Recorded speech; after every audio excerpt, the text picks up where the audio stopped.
So who do you blame? I mean, without your diversification, your business model is busted and you probably go broke.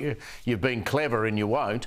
But who do you blame for all of these costs? I mean, it's a combination, I guess, of Canberra and the Victorian Labor government. But that payroll tax increase alone, I mean, that's a tax on employing people, Lou. Yeah, absolutely. Look, I've never been a fan of payroll tax, but in terms of blame, unfortunately, Steve, the governments of today are the governments today. You can't blame them. You can't just blame the governments of today. This has been a systemic issue for the last 40 years.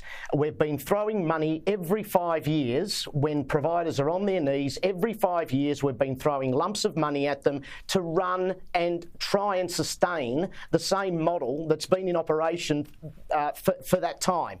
Now, consumer expectations have changed. When the baby boomers come in, they're going to be heightened again, the consumer expectations.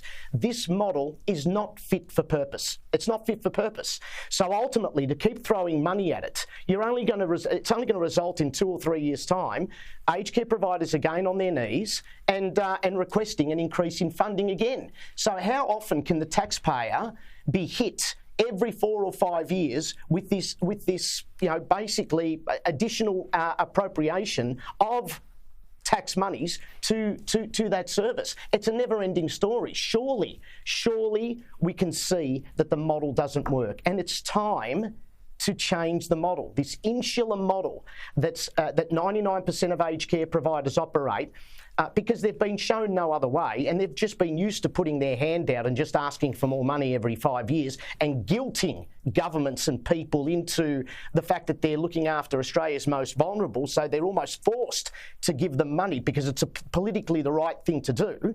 Well, that's unsustainable. It's unsustainable, Lou, it takes people like you with the guts you've got to speak out, and I'm so pleased you've done it today. And you're a brave man. Governments tend to pay back people who speak out too strongly. But Lou, thanks for joining us tonight. There you go, folks. That is just extraordinary.